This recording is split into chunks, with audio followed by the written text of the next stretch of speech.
पप्पू के चॉकलेट्स भी थे। यार आप ये देखो, पप्पू का टिश्यू पेपर भी उधर से ही आता है। यार आप हमारी सब्जी नहीं खाते, हमारी चाय नहीं पीते, जिस चम्मच से चाय में वो चीनी को ऐसा करना होता वो चम्मच भी आप हाथ से लाते हैं। क्यों अपने आप को और हमको सबको जलील करते हो? आपका हमारा कोई लेना देना ही नहीं। आप टूरिस्ट, हम गांव के रहने वाले। यार मुझे यह बताओ, जो बंदा हमारा खाना नहीं खाता, हमारा पानी नहीं पीता, हमारी चाय नहीं पीता, उसका हमारा क्या लेना देना उससे?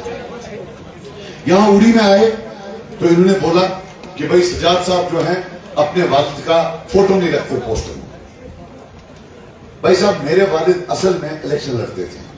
जब 87 में चोरियों की हद पार कर दी, उन्होंने इलेक्शन छोड़ दिया।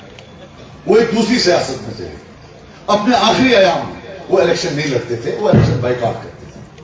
तो उनकी यादों की इज्जत करते हुए मैंने सोचा नहीं, मेरा फैसला था इलेक्शन लड़ने का। मेरे वालिद आखिरी आयाम में नहीं लड़ते थे, हो सकता है वो ना इसको पसंद करते, मुझे उनकी शहादत के बाद उनका फोटो इस्तेमाल नहीं करना चाहिए। हालांकि मुझे आज भी पता है कि अगर मैं उनका फोटो सिर्फ चला दूं तो मेरा 10% वोट बढ़ जाता है।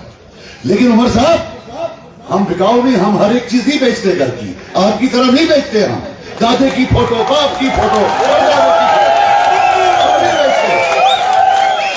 हम नहीं बेचते। और उमर साहब एक चीज याद रखना, ये जो टोकरी वोकरी है ये तैयार रखना। अल्लाह ने हमें कामयाबी दी ना तो 87 के FIR में और JK बैंक के FIR में अंदर भी पप्पू जाएगा टोकरी लेकर अंदर, याद रखना।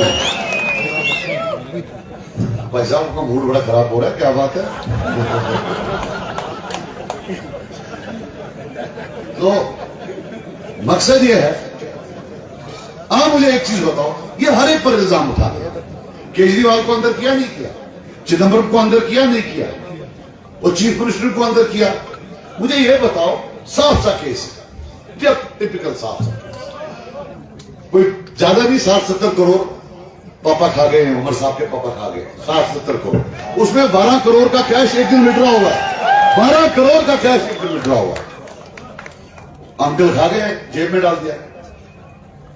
अकाउंट खोला है फर्जी JK बैंक में, जम्मू कश्मीर एसोसिएशन का, सारा पैसा होगा। मतलब 5, अगर आपने मैंने किया होता तो 5 साल से हम जेल। आप सब पर उंगली उठाते हो। फारूक साहब जरा ये बताओ कि आप जेल से बाहर कैसे हो? कानून की वजह से या बीजेपी की वजह से? आप लोगों को बीजेपी की वजह से। अगर हमने किया होता, डॉक्टर साहब ने किया होता, मुश्ताक साहब ने किया होता, राजा साहब ने किया होता, कसम खुदा की हम जेल में होते, चक्की पीस रहे होते। थोड़ी ना पप्पू की तरह वो लेकर वो बास्केट लेकर जा रहे होते। तो मैं आपको बता दूं, ये जो पार्लियामेंट मेंबर होता है ना, ये बड़ा इंपॉर्टेंट होता है। अगर सरपंच एक नाला है, MLA दरिया है, तो पार्लियामेंट मेंबर समंदर है जहां ताकतों की बात होती है। लेकिन अफसोस आज तक हमें पार्लियामेंट मेंबर मिला। अब मैं MLAs की बात करूं, आपको पता है यहां के MLA निकलते नहीं बाहर, और नरेगा और बंड और ड्रेन से लोगों को जैसे नशा दे रखा है, तेरे को बंड दूंगा, तेरे को ड्रेन दूंगा, देखा 150 वोट है, इसको बंड दो, साहब पिछली बार दिया था, अरे और दे दो। यही है ना पॉलिटिक्स। लेकिन कौमें बंडू और ड्रेनों और नरेगा से नहीं बनती, वो बड़े बड़े प्रोजेक्ट से बनती है, जो इंशाल्लाह हम लाएंगे। ये जो आपके MLA हैं यहाँ, इनकी औकात, सियासी औकात ड्रेन या बंड से ज्यादा नहीं, याद रखना। वो कुकड़ी होती है, कुकड़ी जिसको फ्राई आती है, फ्राई समझ सकते नहीं। तो जब कुकड़ी के अंडे नहीं होते हैं तो बतख के अंडे डालते हैं, तो मुर्गी बेचारी फांस दे रही होती है कि वहां मुर्गी के बच्चे वहां निकलते हैं, बतख के बच्चे वो पानी में जाम मारते हैं। हम भी वोट देते हैं MLA को, वहां सरपंच निकल आता है। बोलो अगर सरपंच निकल आता, हाँ जी बताओ कितना नरेगा चाहिए, कितना ड्रेन चाहिए? यार टूरिज्म में कसम खुदा की हजारों करोड़, अगर मैंने वहां जाकर ना लाया, जो मर्जी हो क्या। ये उड़ी की जो पहाड़ियां हैं, ये सोना उगलेंगी, सोना। हमारे हजारों लाखों बच्चे इंशाल्लाह वहां काम करेंगे, ये वादा है मेरा। लेकिन यार बदलाव के लिए, ये सब चीज बदलने के लिए हमें पहले खुद अपने आप को बदलना पड़ेगा। ये लाल वाला किस्सा छोड़ो, ये जो हल का किस्सा है, हल ही हल है, मगर सेब तो फल है। हल तो बीता हुआ कल है। सही है यार नहीं? आज हम किससे कमाते हैं, हल से या फल से? हजारों करोड़ जो आता है वो किससे आता है? सेब से आता है। अच्छा अब एक चीज और बता दूं, हल है ना निशान इनका, उमर अब्दुल्ला ये बता दे कि हल के कितने हिस्से होते हैं और उनका नाम क्या होता है? अरे वो बता दे बस, सिर्फ ड्रामा, ड्रामा पे ड्रामा। अच्छा अभी ये जो अपने फारूक साहब करना गए तो अल्लाह का लाख करम है, स्टेज पर ज्यादा लोग थे, स्टेज से नीचे कम लोग थे, फिर दोनों मिलकर इकट्ठे बैठ गए। मैं सच कह रहा हूं, आप फोटो देखिए, 12-15 लोग थे, और फिर उन्होंने तकरीर की और तकरीर की मेरे खिलाफ। अरे कसम खुदा की मैं देख रहा था कि ये बंदा इस उम्र में क्या क्या जहर उगल रहा है, कितना झूठ बोल रहा है, और हम पर उंगली उठाए, इस्लाम की बात बीच में लाए। अरे साहब हमारा घर शरीयत के अंदर है, हर रिश्ता हर काम जो हम करते हैं शरीयत के अंदर करते हैं। आपने तो कसम खा रखी है कि शरीयत के बाहर ही सब कुछ करना है। और फिर जब हम बोलते हैं, देखो मैं आपको एक बात बताऊं, ये जो लाल वाला है, नेशनल वाला, ये जो डिफेंड करता है, इसको बोलो अब बहुत हो गया, धोखा ना अपने आप को दे ना अपने खुदा को दे। जहां तशक्कुस की बात है, ये सिर्फ समाजी तशक्कुस नहीं, सियासी तशक्कुस नहीं, ये मजहबी तशक्कुस भी है। मजहबी तशक्कुस को हम हमारे अपने तक है ना, अपने आप तक, वो तो बरकरार रखो। आपने मजहबी तशक्कुस उड़ा दिया तो समाजी तशक्कुस क्या बचाओगे आप? समाजी तशक्कुस हम बचाएंगे इंशाअल्लाह, कश्मीरी कौम का। बाकी झूठ में ना जाना, इस इलेक्शन से निकलेगा डेवलपमेंट और निकलेगी डिग्निटी। जब मैं डिग्निटी की बात करता हूं, मैं बोलता हूं ये एफआईआर का कल्चर खत्म, पुलिस वेरिफिकेशन सिस्टम का कल्चर खत्म। मैं पिछले 4 महीने से बोल रहा हूं और इंशाल्लाह इसके लिए हम पूरी कोशिश करेंगे। मुझे लगता है बारिश बहुत हो गई, बैठोगे? अच्छा एक चीज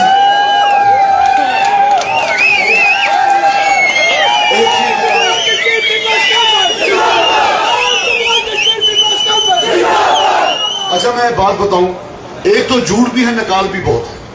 आपको याद होगा, आपने फोनों पर देखा होगा, 4 महीने से मैंने एक मुहिम छेड़ रखी है, पुलिस वेरिफिकेशन सर्टिफिकेट, कि अगर पूरे कौम में पूरे हिंदुस्तान में पुलिस वेरिफिकेशन सर्टिफिकेट बंदे की होती है, यहां खानदान की होती है।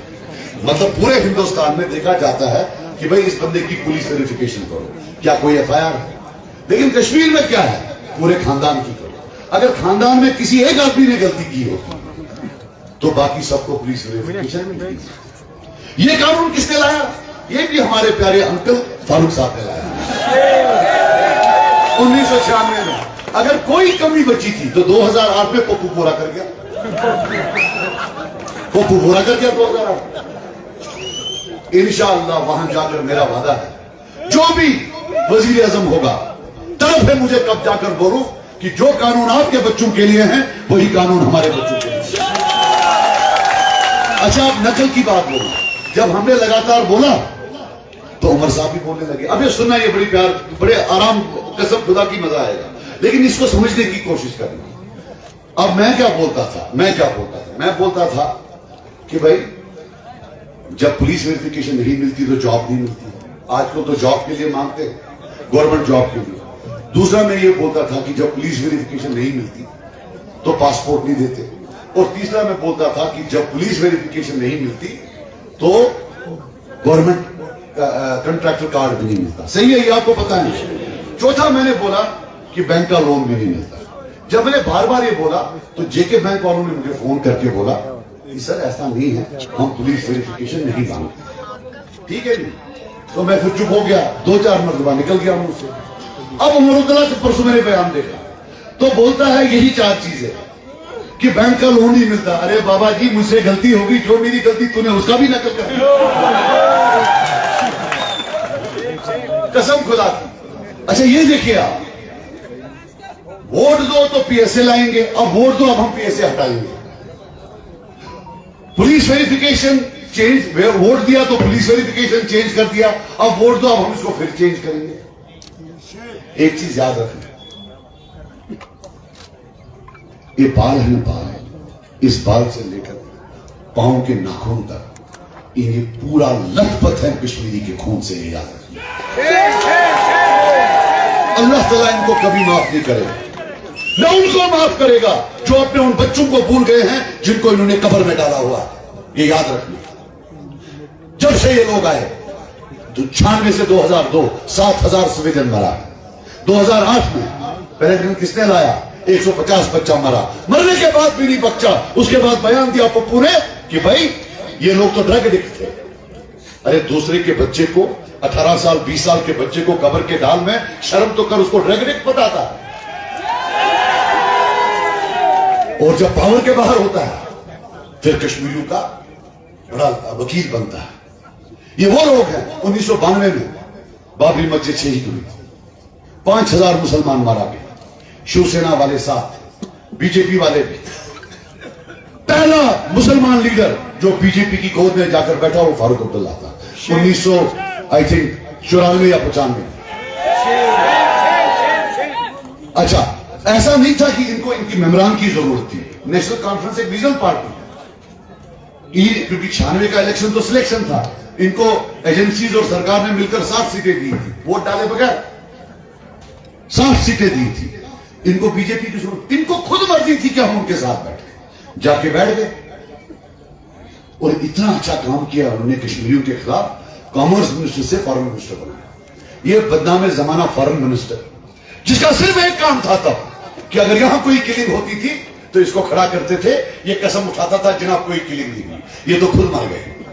ये बदनाम जमाना फॉरेन मिनिस्टर आज हमको सबक पढ़ाएगा, जो तब जेलों में थे, जिन्हें जुर्रत की है। अल्लाह का वास्ता आज सब एक हो जाए। याद रखना एक चीज, जिस दिन ये लोग हारेंगे उस दिन जो वो लाखों लोग कब्रों में हैं उनकी कब्रों पर ठंडक पहुंचेगी। ये याद, जब तक ये सियासी तौर जिंदा है तब तक तड़प है। और इनकी हार जो है वो लाचारी की हार है, गुलामी की हार है, टॉर्चर की हार है, पीएसए की हार है, कत्लगारत की हार है, कातिल की हार है। सजाद को तो आप वोट दोगे, पीपल्स कॉन्फ्रेंस को वोट दोगे, लेकिन अल्लाह की कसम अगर आपको इन सब चीजों को हराना है तो 20 मई को 5वें नंबर बटन पर सेव पर दबाइए और इंशाल्लाह फिर देखिए पप्पू और पप्पू का पापा कहां चला जाएगा।